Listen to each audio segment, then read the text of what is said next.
What's up guys, Romsicle here back with another video. So Outemu Blue switches. They are perhaps the most common mechanical switch found on budget mechanical keyboards due to its cheap production costs.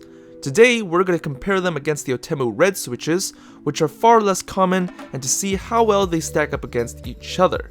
We'll also throw in the MX Cherry Red switches to see the difference in sound and its properties. So let's start off with the specs. Outemu Blue switches are tactile switches, which means they have an audible click upon activation. The actuation force of these switches are 60 grams at a height of 2.3 millimeters. In comparison to the MX Cherry Blues, which these are a clone of, they need an actuation force of 50 grams, so a little lighter, and activate at a height of 2.2 millimeters. These switches are considered the loudest switches on the market due to the extra piece in the switch. If you're not a fan of that much sound, but you still like tactile switches, it's best to consider MX Brown switches, which are tactile but don't make that much noise, or go completely in the other direction with linear switches. As for Outemu Reds, they are linear switches, which means the switch goes straight down without any feedback, so they are considered silent switches. These seem to have much better quality than the Outemu Blues. It might be because of the black housing instead of the clear white housing found on the Blues, or the fact that I enjoy linear switches more. These switches have an actuation force of 50 grams with an activation height of 2.1 millimeters.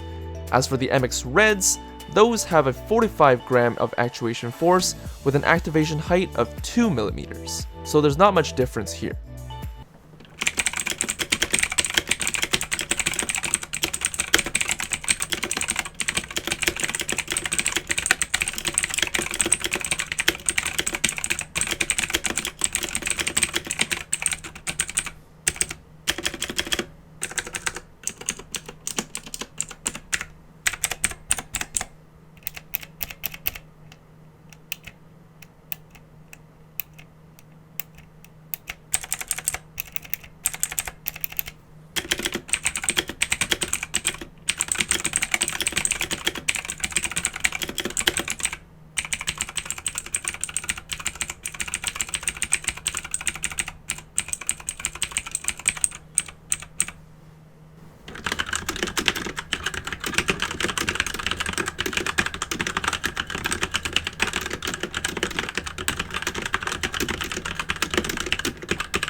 Here are my thoughts on the Outemu Blues. They are almost exactly what MX Cherry Blue switches sound like, but they have a higher pitch when it comes to the click.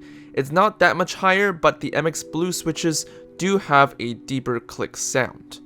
Let's also remember that these are extremely cheap to produce in comparison to the German MX switches. If you listen closely, you can hear the sound of the spring releasing its pressure when you release the switch.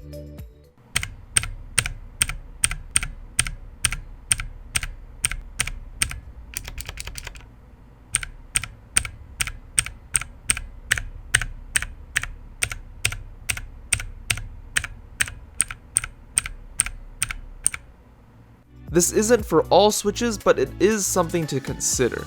It isn't noticeable unless you take your ear to the switch, so it's not that big of a deal, but it's just a testament to how cheap the switches are. As for Outemu Red switches, they are just like the MX Red switches. They are linear and make minimal sound when typing. They are indeed a bit heavier to type on, and it is noticeable for sure. MX Red switches are supposed to be quite light when you press on it, but even with the extra 5 grams of actuation force for the Outemu Reds, it feels quite heavy. Not as heavy as MX Black switches, but it felt a bit tiring to use them after a long period of time. You can also hear the spring noise when it releases as well, which is more proof of low-cost quality control.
So in conclusion, Outemu switches are alright. They're not crazy quality, but it's good enough to be a part of the mechanical switch community. In fact, Outemu Blue switches have been rated by some communities to be the closest of all clones to the MX Blue switches, which says a lot about its properties. Outemu Reds, on the other hand, are also really nice switches. If the springs weren't as heavy as they are, I'd probably appreciate them more. They do feel really sturdy and are almost on par with MX Red switches, but I'd probably still go with MX Reds any day. At the end of the day, these switches are super cheap and you can get them pretty much on all budget mechanical keyboards. So if you're low on money and want to invest in a keyboard, Outemu has got you covered. Thanks for watching this video, guys. It was a bit confusing to compare Outemu Blues and Reds along with MX Red switches, but I really wanted people to know what they were getting. MX Cherry switches are premium, and if you can get them, get them. But if you can only get some Outemu switches, they're just as good. And of course, at the end of the day, if you like the sound and the feel of these switches, then you're good to go. Thanks for tuning in, like and subscribe if you want to see more videos like this, and I'll see you guys in the next video. Peace.